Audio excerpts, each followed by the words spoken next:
네, 할렐루야. 우리 하나님 말씀 함께 보겠습니다. 출애굽기 33장 19절의 말씀, 그리고 34장 1절부터 9절까지의 말씀입니다.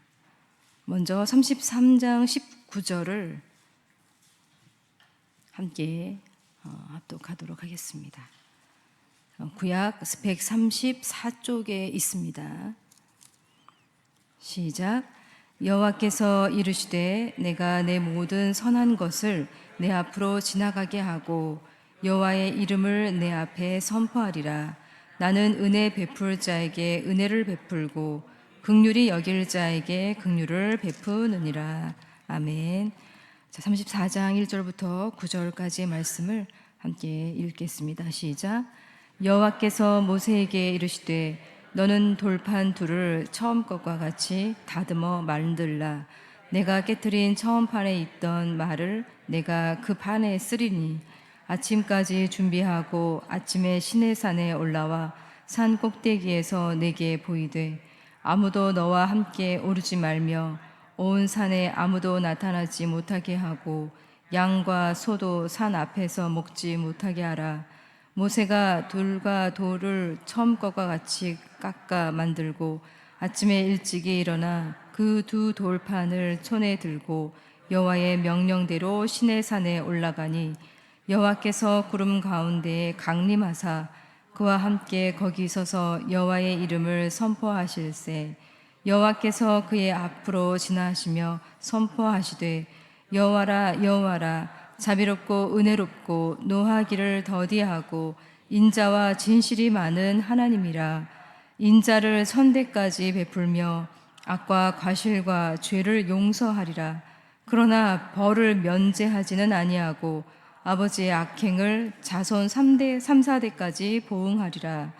모세가 급히 땅에 엎드려 경배하며 이르되 주여 내가 주께 은총을 입었거든 원하건대 주는 우리와 동행하옵소서. 이는 목이 뻣뻣한 백성이니이다. 우리의 악과 죄를 사하시고 우리를 주의 기업으로 삼으소서. 아멘. 원하건대 주의 영광을 내게 보이소서. 우리가 지난주에 함께 나누었던 말씀이었습니다. 여러분, 모세의 이 기도는 하나님을 조금 아는 사람이 드리는 기도가 아니라 하나님을 어느 정도 맛본 사람, 그래서 하나님을 더 목말라 하는 사람, 또 하나님을 배고파하는 사람이 드리는 기도임을 알게 되었습니다. 우리도 하나님을 맛보았고 하나님을 알고 있습니다. 그분을 알면 알수록 더 알고 싶어지는 그런 하나님은 참 매력이 넘치시는 하나님이신 것 같습니다. 그렇죠? 우리 기도하러 오신 여기 이 자리 함께 하신 분들도 보면 볼수록 매력이 넘치시는 분인 것 같아서 한번 서로에게 좀 인사해 주시면 좋겠습니다. 보면 볼수록 매력이 넘치십니다. 기도의 매력이 넘치십니다. 네, 여러분 기도의 매력이 넘치십니다. 혹시 지난 한 주 동안 여러분의 기도의 변화가 있었습니까? 하나님을 향한 거룩한 욕망, 거룩한 배고픔으로 하나님의 얼굴을 구하셨습니까? 그런데 우리가 주님을 알고 싶습니다. 더 알고 싶습니다. 주님을 원합니다. 더 원합니다. 그렇게 요청할 때 이러한 요청에 대해 하나님은 어떻게 응답을 하실까요? 모세가 과거에 이제 광야에서 타오르는 이 떨기나무를 보았죠. 그 떨기나무를 보면서 하나님의 그 임재를 짜릿하게 경험을 했습니다.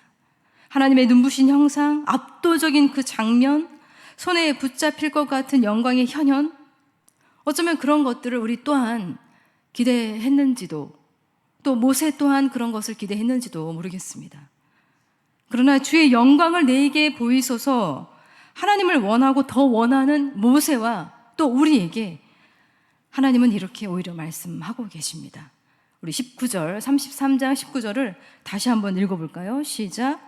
여호와께서 이르시되 내가 내 모든 선한 것을 내 앞으로 지나가게 하고 여호와의 이름을 내 앞에 선포하리라.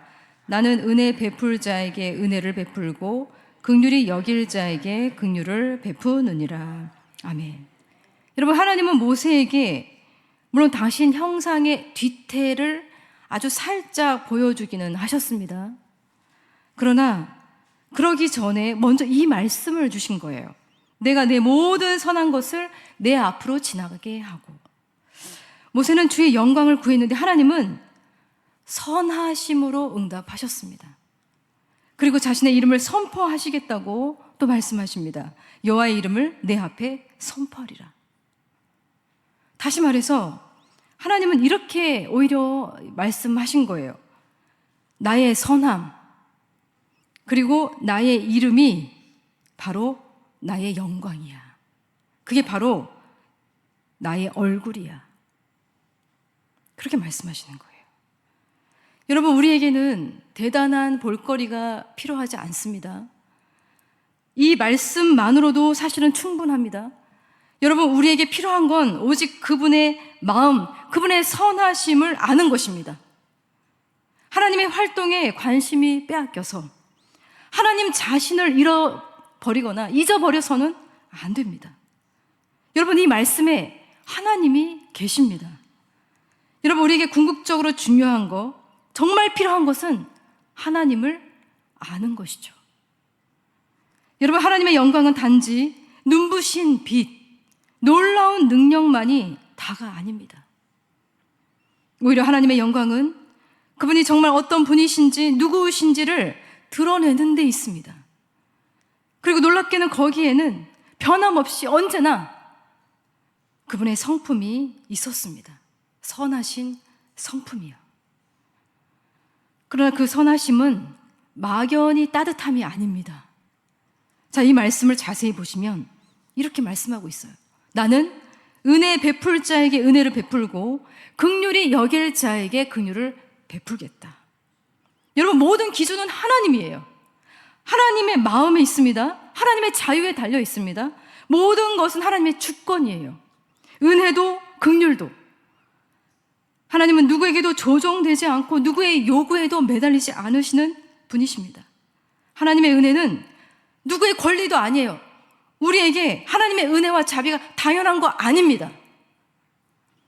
모든 자비와 긍휼은 하나님의 거룩한 이 자유 안에서 베풀어집니다. 우리는 다만 그분 앞에서 겸손히 하나님의 은혜를 구할 뿐입니다. 그 자비가 우리의 소망이죠. 사실 우리 안에는 구원을 받을 만한, 은혜를 받을 만한 그런 어떠한 선함도 존재하지 않습니다. 없습니다. 우리 자신을 한번 들여다보십시오. 오직 주님의 선하심만이 소망이고 생명이십니다.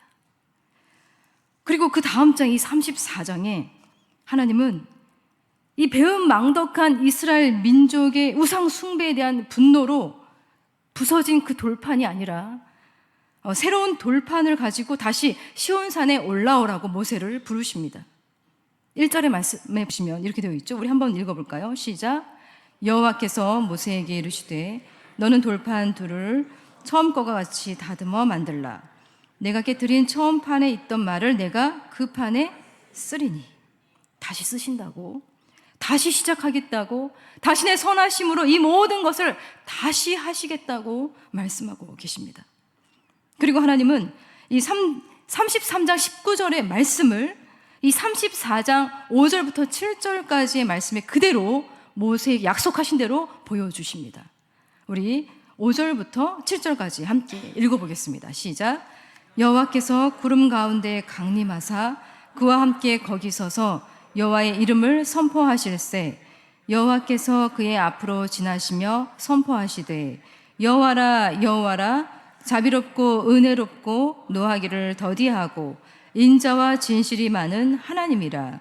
인자를 천대까지 베풀며 악과 과실과 죄를 용서하리라. 그러나 벌을 면제하지는 아니하고 아버지의 악행을 자손 3, 4대까지 보응하리라. 아멘. 자, 이 세 구절, 여기에 하나님의 선하신 성품이 아주 자세히 소개되고 있습니다.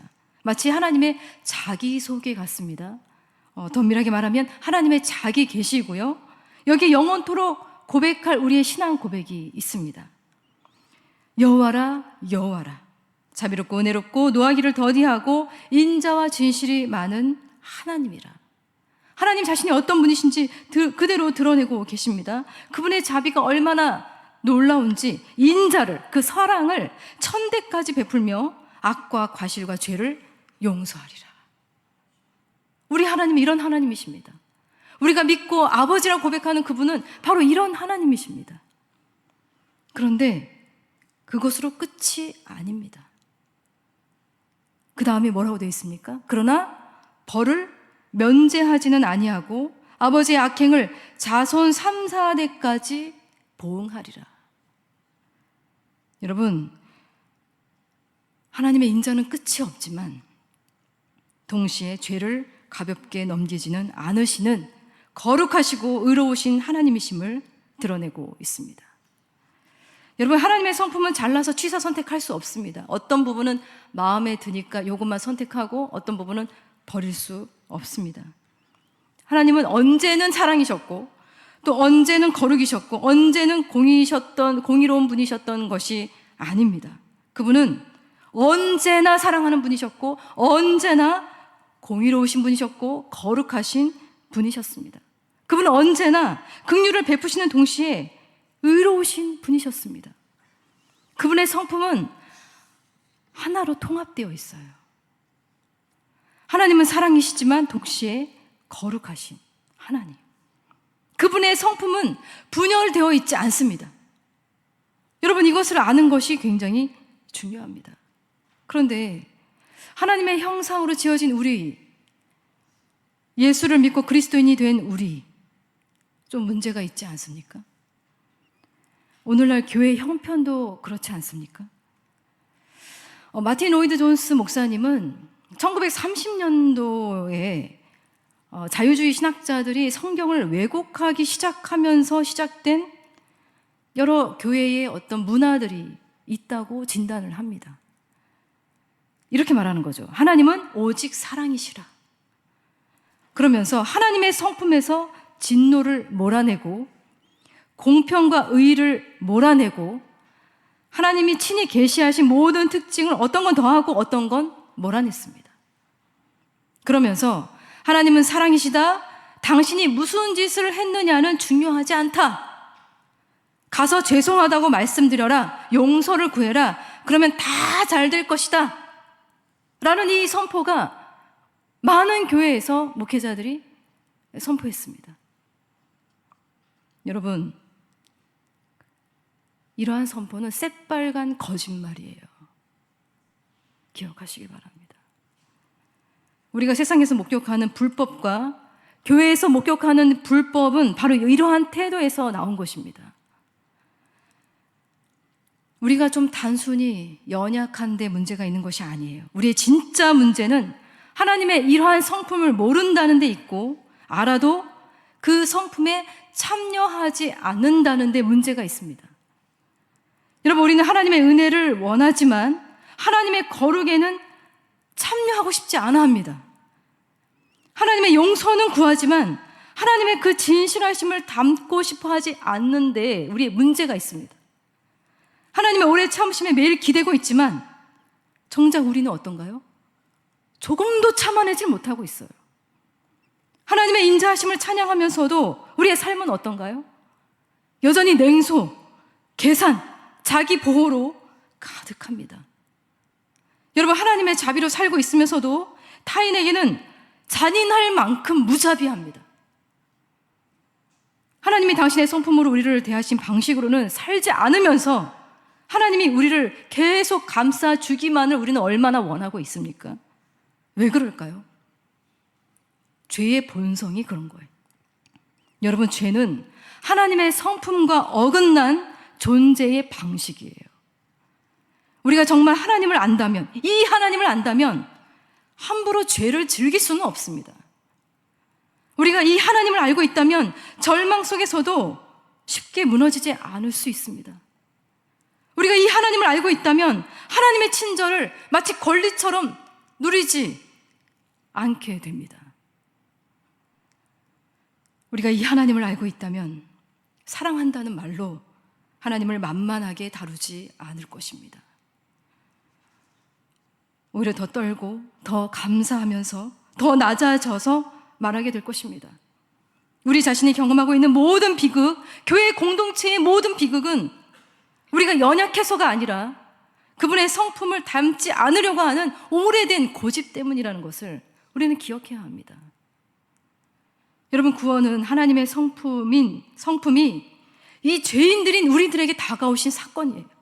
더 정확히 말하면 하나님의 성품이 우리를 멸망시키지 않고 도리어 살려내기 위해서 길을 여신 사건입니다. 여러분, 만약에 하나님이 거룩하기만 하시고 자비롭지 않으셨다면 어떻게 되었을까요? 우리는 소망이 없었을 것입니다. 그런데 반대로 하나님이 자비롭기만 하고 거룩하지 않으셨다면 그분은 더 이상 하나님이 아닙니다. 이 땅에 있는 모든 악은 그대로 남을 것이고 이 세상은 끝내 구원받지 못할 것입니다. 우리의 구원은 하나님의 성품 어느 한 조각에서 오는 것이 아니에요. 그분의 거룩과 사랑, 공의와 자비, 사랑, 진실과 용서가 서로 충돌하지 않고 오직 하나로 빛나는 그 자리에서 구원이 나오는 거예요. 그 결정적인 자리가 어디인가요? 바로 십자가입니다. 우리 중에 어떤 사람들은 또 그런 얘기를 하더라고요. 아니, 왜 굳이 이 십자가가 필요했을까? 그냥 구원하시지. 왜 굳이 십자가에서 죽으셔야 했을까? 라는 질문이에요. 그러나 잘 생각해 보시기 바랍니다. 여러분, 악을 그냥 눈 감아주는 것을 사랑이라고 부를 수 있습니까?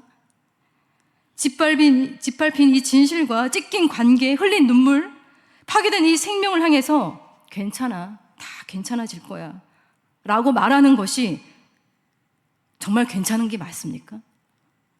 아니죠. 그거는 사랑이 아니라 무지입니다. 여러분, 하나님은 그렇게 용서하지 않으십니다. 하나님은 그런 방식으로 사랑하지 않으셨습니다. 하나님은 예수님의 죽음으로 죄의 대가를 십자가에서 정면적으로 다루신 것입니다. 그리고 바로 그 자리에서 죄인을 품으셨습니다. 십자가를 바라보면서 우리는 알게 되죠. 하나님은 죄를 대충 넘어가지 않으시는 분이시구나. 십자가에서 하나님은 당신의 아들을 내어주셔서 십자가에 죽이실 만큼 죄를 미워하셨고 죄를 심판하셨습니다. 동시에 십자가에서 하나님은 자기 아들을 내어주실 만큼 죄인인 우리를 너무나도 사랑하셨어요. 그래서 우리는 이렇게 말할 수 있습니다. 하나님은 죄를 미워하실 만큼 거룩하시고 죄인을 포기하지 않으실 만큼 사랑하신다고요.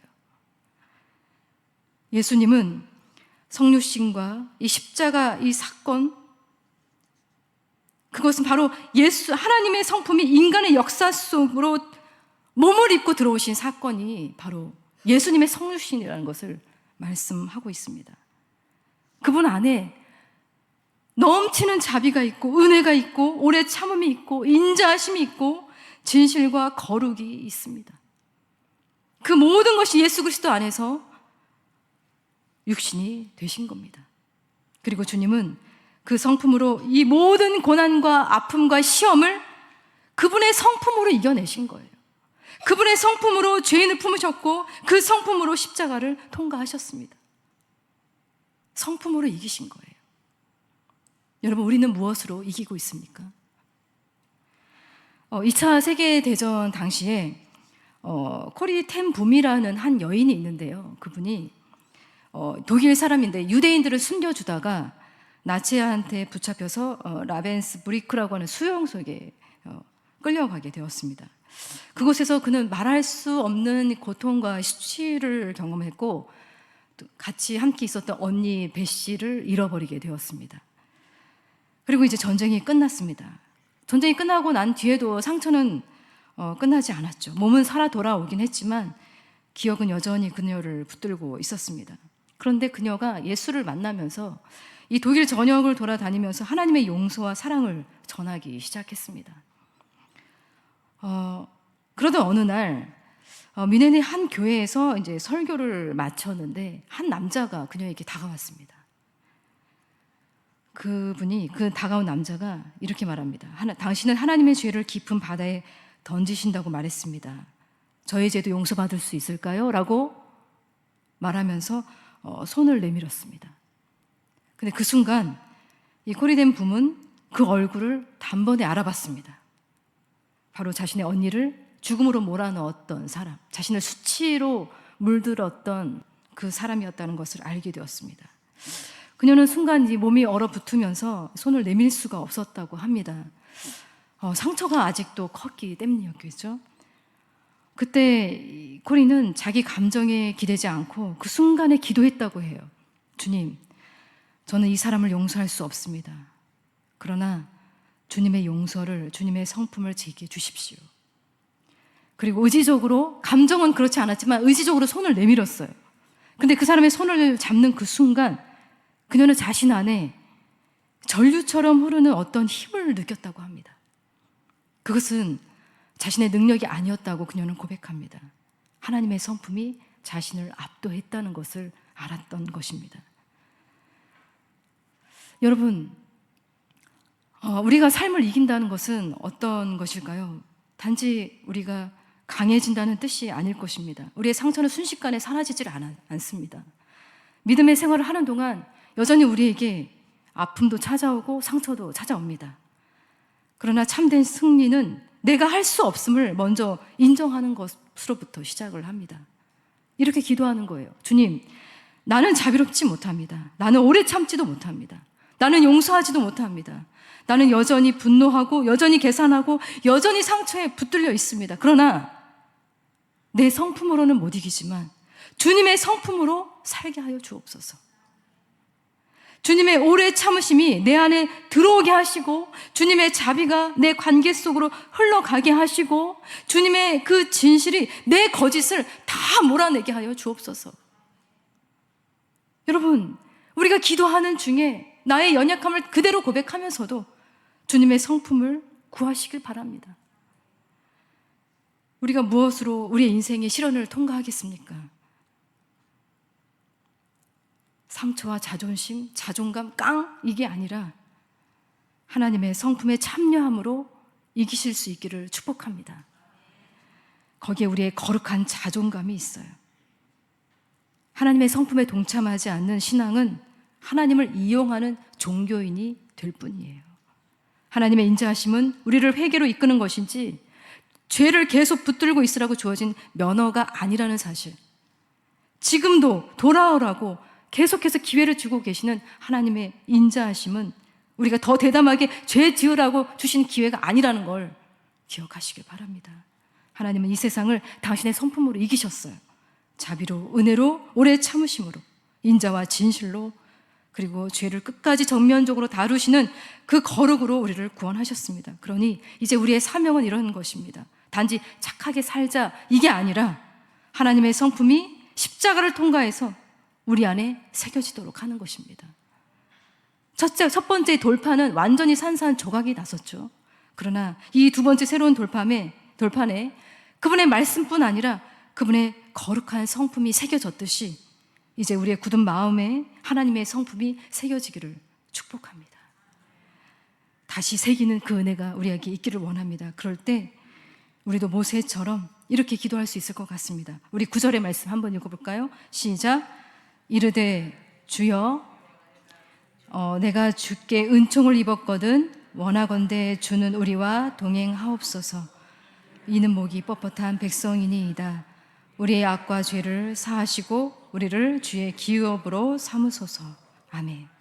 주님의 영광을 보여주소서. 여기서 더 나아가 주님의 성품이 우리 안에 새겨지게 하소서. 그리고 그 성품으로 우리 교회와 가정과 이 나라, 이 시대를 품고 간절히 기도할 수 있는 우리 모두가 되기를 축복합니다.